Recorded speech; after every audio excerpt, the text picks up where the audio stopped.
大王，王后来了。哼，难道王后跟那个小丫头一样，不知深浅？让她进来。是。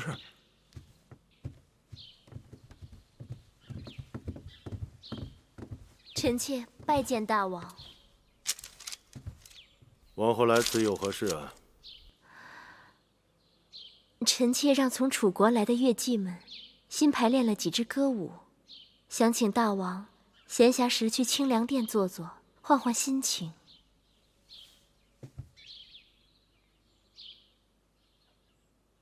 好，寡人今晚有空，晚上后去吧。是。这几日，那芈月在做什么？芈月这几日忙得很。其實這些曲子也是芈月幫臣妾選的，她在這上面費了不少心血呢。這就對了，女人嘛，習習歌舞，做做女工，其他的事情少操心才好。臣妾記在心上了。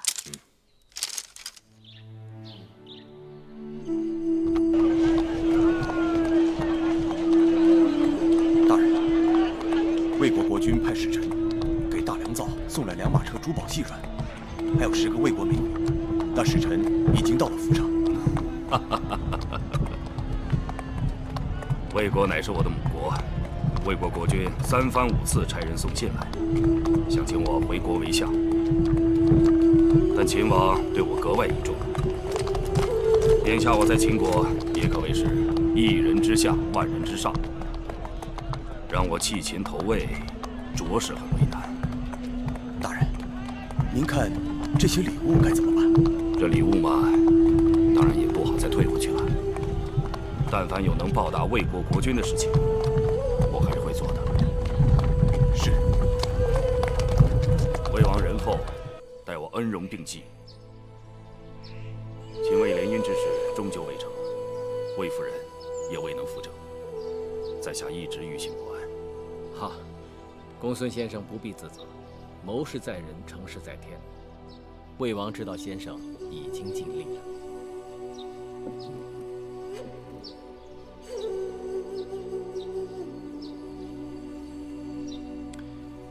先生以為張儀此人如何呀？張儀，小人也，貪財如命。此人在楚國之時，便因偷盜之罪，遭朝陽暴打。後來來了秦國，又妄圖販賣他的連橫之說。可是他不知道，列強征戰，憑的就是實力，只有一場一場的勝仗打下去，才有可能屹立於群雄之上。我以為先生不可輕視張儀，此人能被秦王看中，也確實有其才華。先生性情率直，還當收斂為是。秦王淫肆為人，不似孝恭厚道，先生乃堂堂君子，當防小人世間呢。當年我公孫衍離魏入秦，便是聽說秦王知人而善任。如果秦王是個明君，倒也罷了；倘若有一天他變得昏聵無能，只聽從小人擺布，那我公孫衍又有什麼必要留在秦國呢？魏王就是欽佩先生的率性。先生如今在大秦朝中如日中天，但人無千日之好，花無百日之紅。眼下當趁處女尚未坐穩後宮，尚未生下嫡子，先生應祝公子華早日登上太子之位才是，以免夜長夢多，變生肘腋。倘若公子華能立為太子，自然對魏國有好處。但是秦王知道，此前我一直力主將魏夫人扶正，阻撓秦楚聯姻。如果此事我公孫衍再出面，恐怕事與願違啊。公孫先生，此事別着急。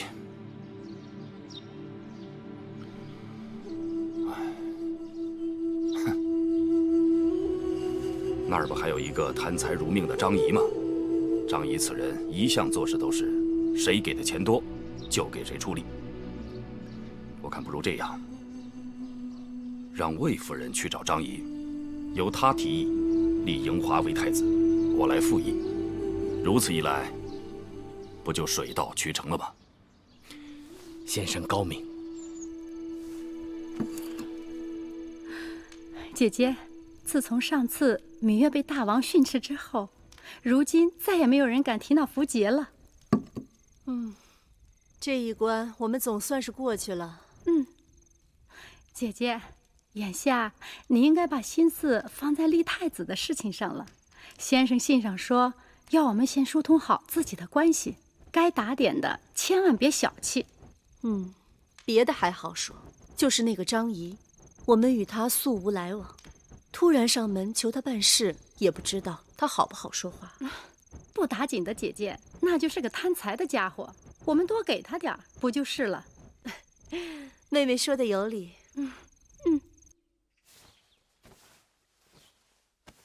这件怎麼樣？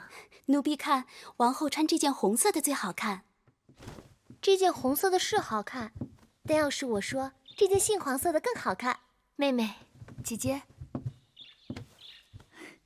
這是宮裡的繡娘們做的新衣。可不是，我讓人給唐夫人、果美人和樊少使各送了幾套，給你也做了幾件，一會兒記着帶走啊。多謝姐姐。眼下也就魏夫人和魏少使還沒送。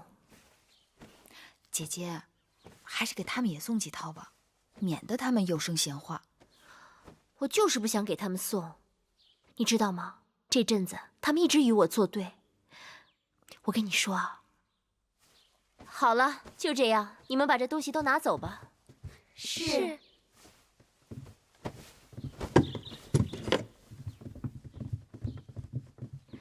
妹妹，怎麼了，姐姐？朝中有人開始議論立太子之事了。一些人向那些擅長遊說的客卿行賄，遊說大王和朝中重臣要立公子華為太子。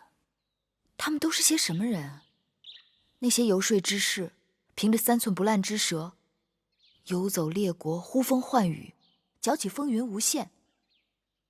因此，讓公子華當上太子，也不是不可能。據說這些錢都出自魏夫人之手。姐姐還知道什麼？